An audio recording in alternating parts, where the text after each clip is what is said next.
kadi hama vade vatariri ini ndinoti Harrington Maocha ziva ndakutaura nezvayo inonzi fambai nayo.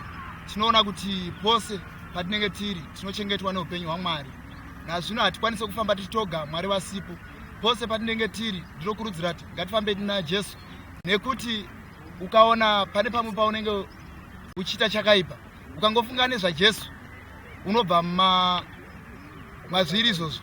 Saka ndinoona kuti pose patiri tikafamba tina Jesu zvinhu zvedu zvinoenda mune zvakanaka. Uye ukada kutarira kana kudzikadzika nechinamato chaicho chaicho, makomborero yese anobva kuna Mwari. Nazvino ndinoti kwamuri mose fambai naJesu, mumakereke, munzendo mese fungai nezvaJesu. Ndichite ndinotenda. Fambai naye, fambai naye, fambai naye, Jesu wauya nguva yakwana. Fambai naye, vandomutira fambai naye, Jesu wauya fambai naye, fambai naye, iko kwamunoparidza, Jesu wauya muchimurumbidza.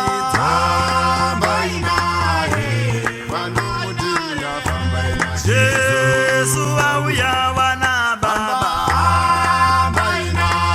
amanga tifambai naye, Jesu wauya nguva yakwana.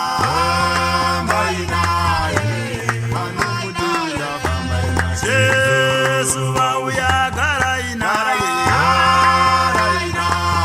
amagarai naye, Jesu wauya nguva yakwana.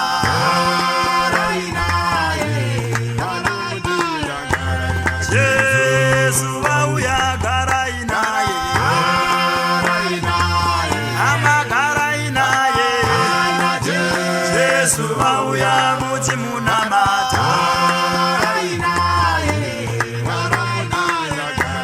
Jesu wauya mirai naye,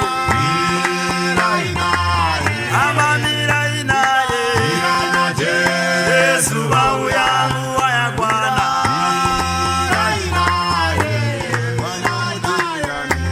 Jesu wauya mirai naye, imi mirai naye, Jesu wauya nguva yakwana.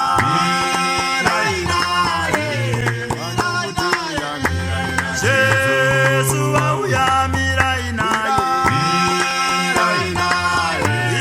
imi vatendi, Jesu wauya muchimurumbidza. Jesu wauya taurai naye, amataurai naye, Jesu wauya nguva yakwana.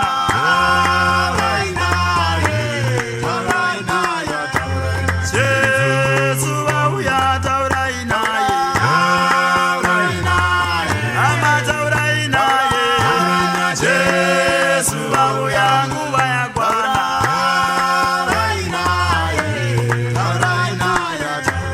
Jesu wauya taurai naye, amataurai naye, Jesu wauya nguva yakwana.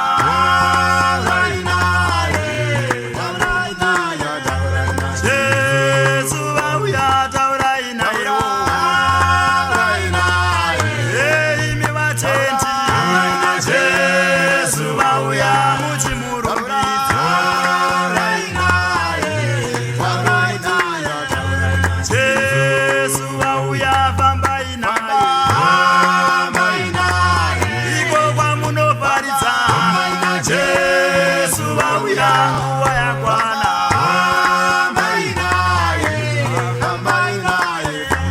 Jesu wauya kwamunofara, amafambai naye, Jesu wauya nguva yakwana.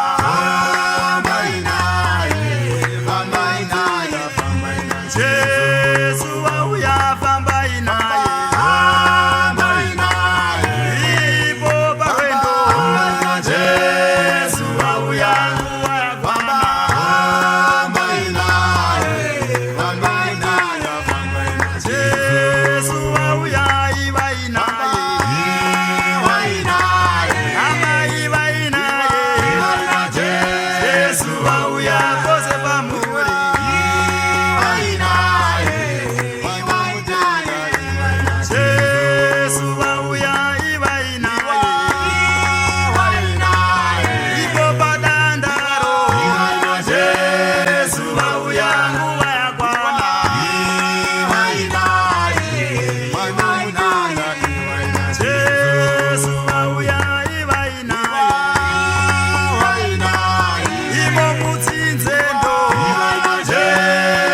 vauya muchimuparidza.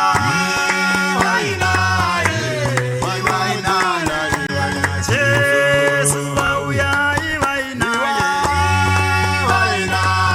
Amai vai naye. Jesu vauya muchimunamata.